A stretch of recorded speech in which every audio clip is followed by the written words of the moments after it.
चढ़ो पसीना।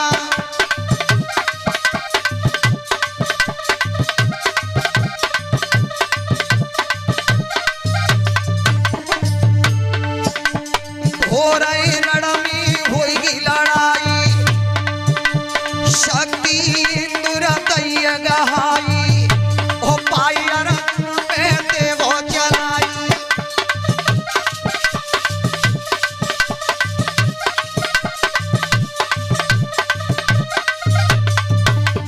पायर अर्जुन पे देवो चलाई, ओ बुआ को बेटा बचे गो नाई, रचना लई है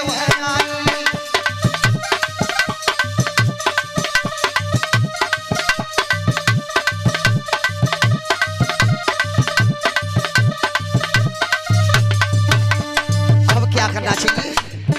इंद्र उस बाण को देकर के आया है कि इस बाण से कोई बच नहीं सकता है, अघोष शक्ति है। अब कल का मुकाबला अर्जुन का कर्ण का होगा। कर्ण ने अर्जुन पर चला दिया तो अर्जुन मारा जाएगा। और तब भगवान कन्हैया ने रचना बनाई है, कौन सी?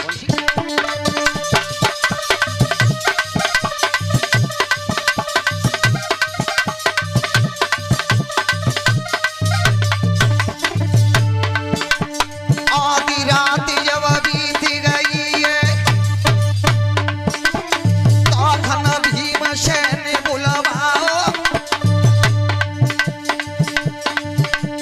कुंडू खोद की तब कुटिया पे अपने लला को हवन करवाओ।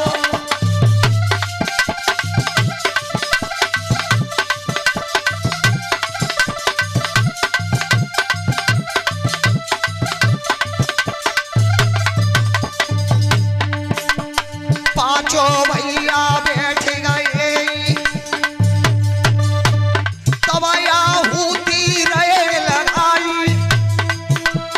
नारी हिडम्बा को बेटा बन में ताकि आहुति नहीं है।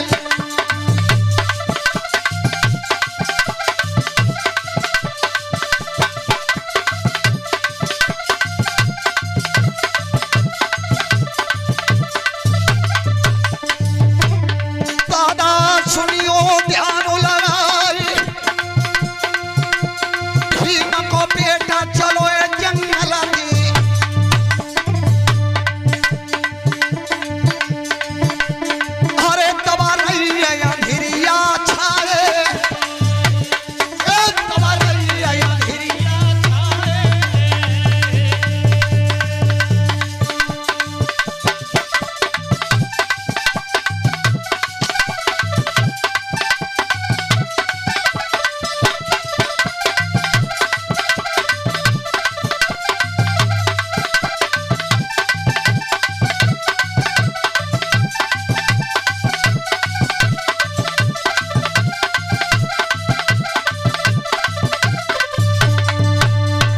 श्रोता बंधु, जब भीमसेन को बुलाकर भगवान कन्हैया ने हवन करवाया है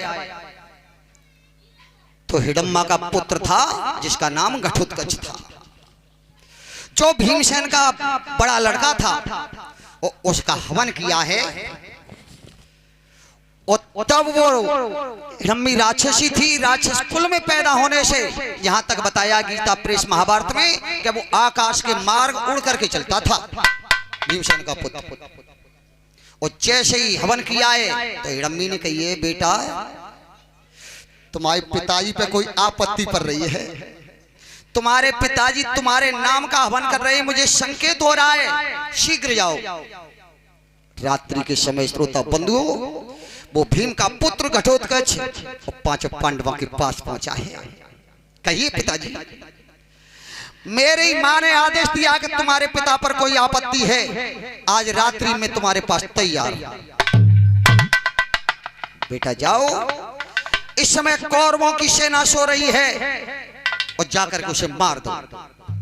श्रोता बंधु, इतना बड़ा पमंडर बना करके चला था, कभी आंधी चलाई थी, कभी पानी बरसाया था, कभी अग्नि बरसाई थी और कभी पत्थर पकड़ पकड़ के फेंके थे और चाखन दुर्योधन की छाती में पत्थर लगोए। तब देखा कि कौन, तो सेना निरी मरी पड़ी थी, काफी सेना मरी पड़ी है। और तब कर्ण के पास आया कि भैया वो भीम का पुत्र मुझे अंबर से मार रहा है, सेना को मार दिया, अब शीघ्र से मार दे, शीघ्र मार दे। तो कर्ण ने दुर्योधन से कही है, क्या कही है,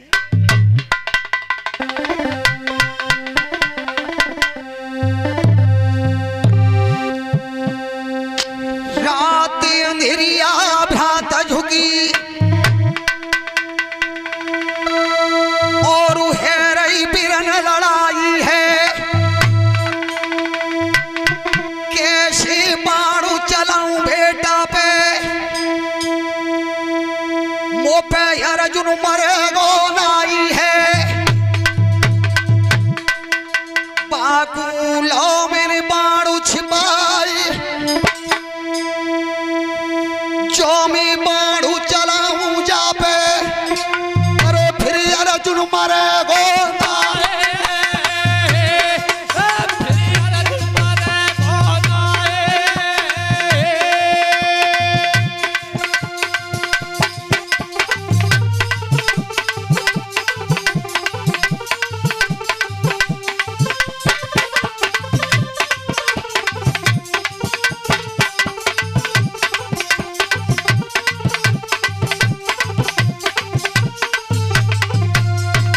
भैया, फिर अर्जुन नहीं मारा जाएगा।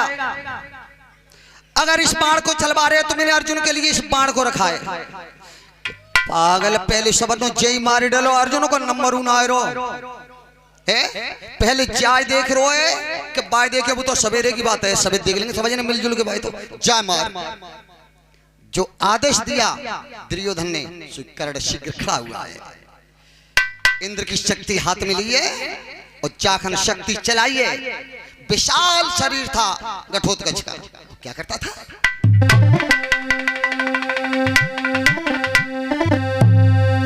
बाण चलायो इंद्र को,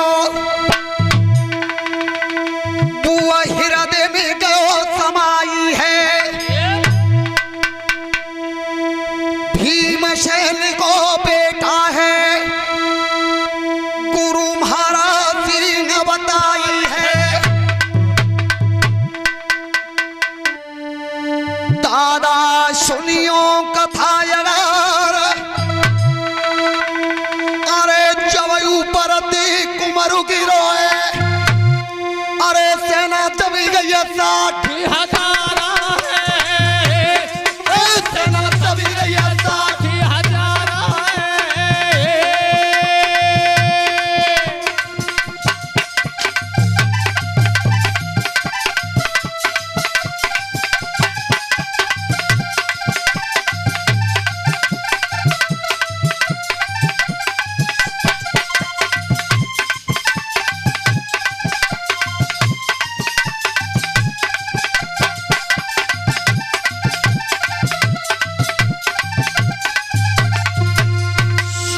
बंधुओं, जहां तक बताया है कि गीता प्रेस महाभारत में घटोत्कच की जब इंद्र की शक्ति लगी थी और जब आकाश से नीचे गिरा था तो कौरवन की 60,000 सेना तो उसने दाब ली अपने नीचे, इतना बड़ा बलवान था। 60,000 सेना। अब ये हमारे बड़े बूढ़े ऐसे बैठे, इन बड़े बूढ़े ने पूछो कि 5-5 किलो दूध उठाड़े हैं कि ये पी जाते और ताय पचा जाते, क्योंकि मेहनत करते। वो अबे का छोटे से बालक है, 1 लीटर ही ना पिया दो तो मुंह में है क्या लगा मारे हो, वैसे अलग दस्तखत डोले हो है? मेहनत करते थे। तो वे हमारे भारत के वीर थे जिन्होंने मरते हुए भी 60,000 सेना दाब लिए। जब घटोत्कच मारा गया है, 5 पांडवों ने शोक मनाया है, तब भगवान कन्हैया ने कही कि शोक मत मनाइए, लड़ने के लिए तैयार हो जाओ, लड़ने के लिए तैयार हो जाओ। मैंने तुम्हारे अर्जुन को बचा लिया है, तुम्हारे बेटा भीमसेन के पुत्र को मरवा दिया। और चाखन इते तो अर्जुन अपने गांडीव पर डोर चढ़ा रहे हैं। भगवान कन्हैया घोड़न की राग पकड़ के और उनकी सफाई कर रहे हैं, सफाई कर रहे हैं। निकुल सहदेव अपनी तलवार पहना रहे हैं और इतने भीमसेन लंगोटा पैर के वो अपने शरीर पे तेल लगा के दंड बैठक लगाए रहे हैं। और ताखन द्रौपदी गई है, जाखन भीम ने गदा कंधा पे धरी है ताखन अनिको कहां जा रहे हो? द्रौपदी ने कही भीमसेन के कहां जा रहे हो? भीमसेन ने मुड़ कही के तो मालूम ना है रोजाना कहां जाते हो? सवरी जर तेरी महाभारत की लड़ाई नींव तैन जमाई और जाऊ आता पूछ रही है कि कहां जा रहे हो? तो मालूम ना कि लड़वे जाता है, युद्ध चल रहा है, आज तेरे मां दिन व्यतीत होने के लिए जा रहा है, जी युद्ध ना है क्यों? आहा ताखन द्रौपदी ने और भीमसेन से वो बात कही है को नारी कहते का है और ताखन ऐसी कहते हैं सौ की एक शरीर आदमी के शरीर में आके पाल लग जाए और ताखन कही है द्रौपदी ने क्या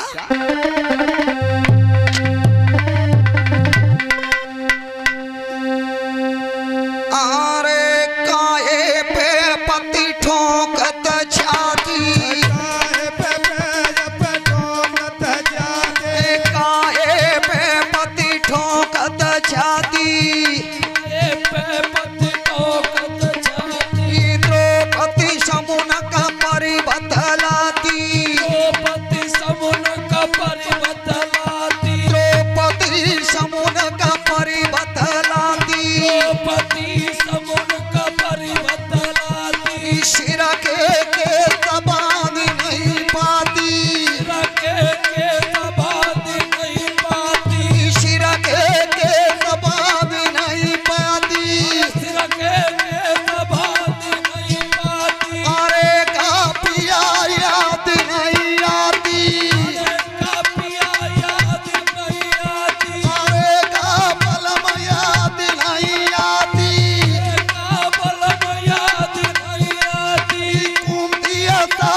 का शर्म थे आपने।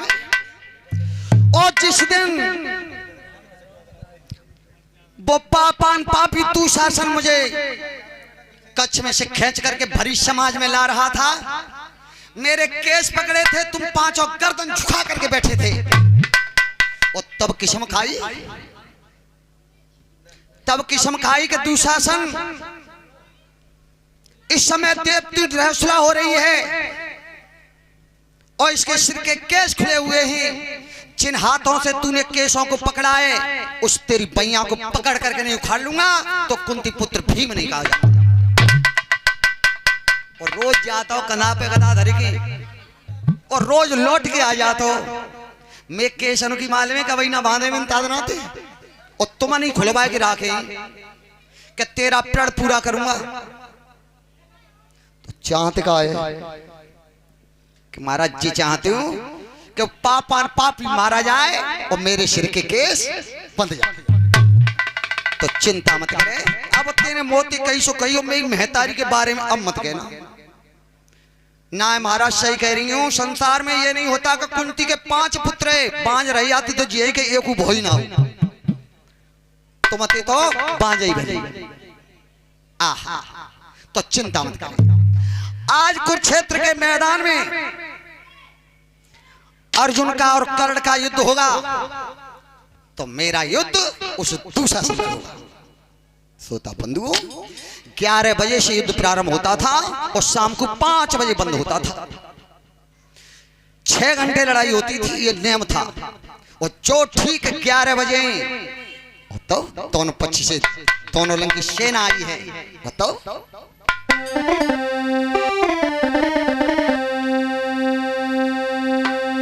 अरे चारों चक चकमकात धरा के तब पशुदा गई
ठोकी दैया छाती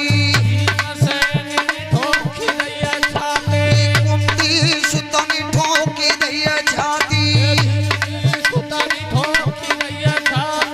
तू सातनी को सजी होए हाथी तू सातनी को सजी होए हाथी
श्रोता बंधुओं, कथा के प्रेमियों, और चाखन ठीक 11 बजे तो चालंगती तो भीमसेन ने गदा धरी अपनी कंधा पे छाती ठोके।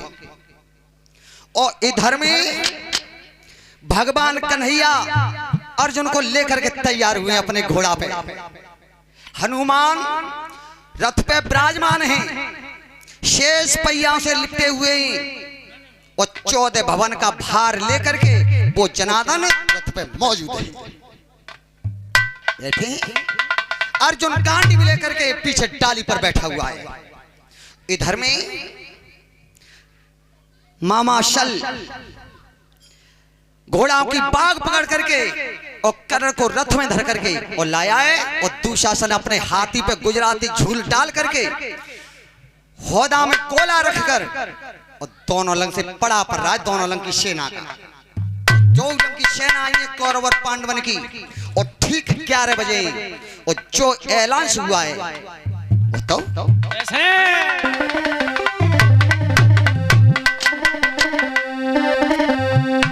आरे रण को पिंगलू भजन लागो कुला हाल मचो तव जान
शंख बजा है और दोनों तरफ से शंख बजा, दोनों तरफ की सेना भिड़ने लगी है, आपस में बाढ़ चलने लगे। तो श्रोता बंधुओं जाखन बाढ़ चले तो गति का भैया कुरुक्षेत्र के मैदान में क्या